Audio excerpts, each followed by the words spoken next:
अगर आप भी 2025 का सीजीएल एग्जाम पेपर देना चाह रहे हैं और तैयारी कर रहे हैं क्योंकि आपने फॉर्म फिल कर रखा है, तो आपके लिए ये खबर बहुत महत्वपूर्ण है। क्यों? क्योंकि एसएससी सीजीएल का एग्जाम आपको पता है कि कैलेंडर में क्या दे रखा था, जो एसएससी कैलेंडर आउट किया था एसएससी के द्वारा, उसमें 13 अगस्त से एसएससी सीजीएल का एग्जाम दे रखा था, ये आपको पता है। 3 दिन पहले हमने एक वीडियो अपलोड किया था जिसमें एसएससी एग्जाम पोस्टपोन हो सकता है उसकी संभावना बताई थी, उसका कारण भी बताया था। क्यों? उसके बाद बहुत से बच्चों के कमेंट्स आए, सर हो सकता है चेंज, या कितनी परसेंटेज चांस है, उसका भी उत्तर देंगे। और इसका कारण क्या क्या ऐसे पहले एग्जाम हुआ है उसके बारे में भी डिस्कस करेंगे। लेकिन अगर आप चैनल पर नए तो चैनल को सब्सक्राइब करें, वीडियो को लाइक करें और शेयर करें। देखिए, एसएससी एग्जाम 13 अगस्त से है सीजीएल का, और जो एनटीपीसी आरआरबी एनटीपीसी का जो एग्जाम है ना अंडर ग्रेजुएट लेवल, वो 7 अगस्त से है। और जब ये आपको पता है कि इसमें लगभग 62 लाख के आसपास कैंडिडेट है, और एसएससी सीजीएल का हमारे पास अभी डाटा आया नहीं है कि कितने कैंडिडेट हैं, लगभग आप मान सकते हैं 30+ लाख,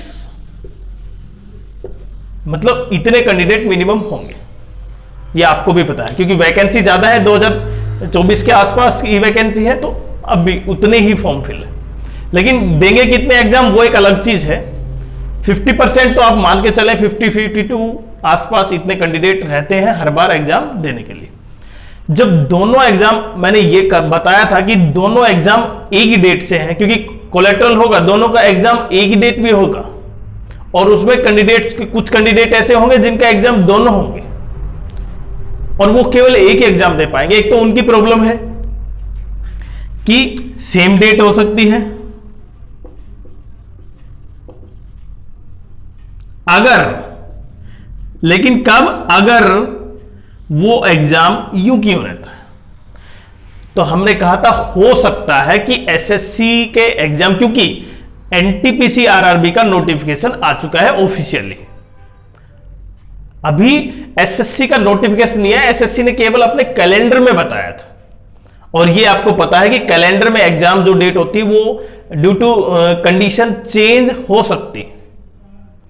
फिर बच्चों के कमेंट्स आए और उनमें यह बताया कि सर ऐसा नहीं होगा, अब की बार शायद पेपर सेम डेट में होगा, और इससे पहले भी हो चुका है। 2019 में बताया कि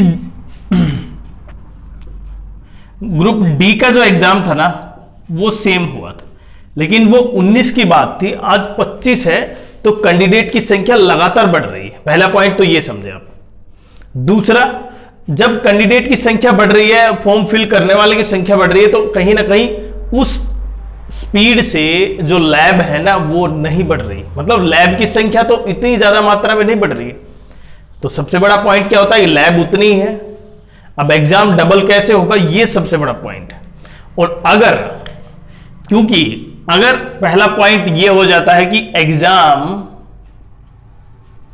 हम मान के चलते हैं एग्जाम सेम डेट में है, तो उनसे कुछ बच्चे प्रभावित होंगे, उससे कोई फर्क नहीं पड़ेगा। सीजीएल जो स्पेशल सीजीएल की तैयारी कर रहा है, उन्होंने टारगेट ले रखा है कि लगभग 20 दिन में मैंने कंप्लीट करना है, उसके बाद 5 दिन वो, 4 दिन वो, और उसके बाद मैं एग्जाम देने जाऊंगा, मतलब पूरा परफेक्ट डाटा आपका तैयार है। लेकिन अगर एग्जाम उस डेट को नहीं होता है, तो आप समझे ये जो एग्जाम है ना एनटीपीसी, ये 7 अगस्त से सितंबर के बीच में, मतलब लगभग फर्स्ट वीक सितंबर है।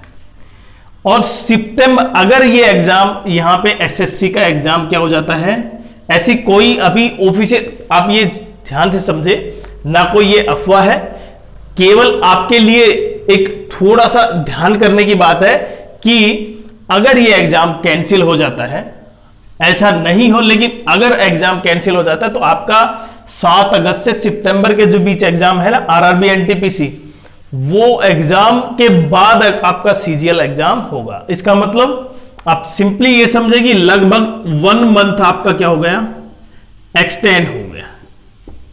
कौन सा एग्जाम, एसएससी सीजीएल। और फिर आपकी तैयारी को कहीं ना कहीं जो आपने टारगेट कर रखा था ना, उसको फिर से दोबारा रिवाइज करना होगा, मतलब दोबारा से एक बार फिर से शेड्यूल बनाना होगा। लेकिन अभी ये ऐसा ऑफिशियली नोटिस नहीं आया कि एग्जाम मैं फिर से क्लियर कर रहा हूं। अभी एग्जाम का कोई ऑफिशियल नोटिस नहीं है एसएससी की तरफ से कि वो एक्सटेंड होगा, लेकिन जितनी संभावना आपको भी पता है ये कि अगर इतने कैंडिडेट एक साथ एग्जाम देंगे, लगभग 1 करोड़ बच्चे हो गए, लगभग मान रहा हूं मैं यहां पे 30 लाख और 60 लाख, उसमें से हो सकते हैं 4 से 5 लाख बच्चे कॉमन हो, लेकिन बहुत ज्यादा संख्या है ये।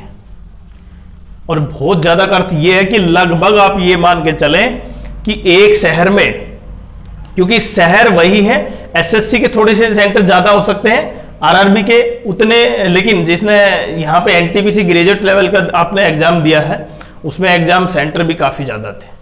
तो कहीं ना कहीं सबसे बड़ा मेन पॉइंट यह है कि दोनों एग्जाम कोलेटरल तो होंगे, दोनों एक दूसरे के पॉइंट पर आएंगे, मतलब दोनों की डेट सेम होगी। और दूसरा यह भी है कि जब आपका अगर एग्जाम हो जाता है तो देखिए कितने इश्यू बन रहे हैं यहां पे आपके, ये आपको भी पता है। अगर एग्जाम दोनों की सेम डेट हो जाती है तो कुछ बच्चे नहीं दे पाएंगे, अगर दे पाएंगे तो वो उसका शहर कोई और होगा, एनटीपीसी का सीजीएल का कोई और होगा, तो वो इधर उधर नहीं जा पाएगा, ट्रेवल नहीं कर पाएगा, इतना समय नहीं रहेगा कि सबके लिए कि वो एग्जाम दे सके।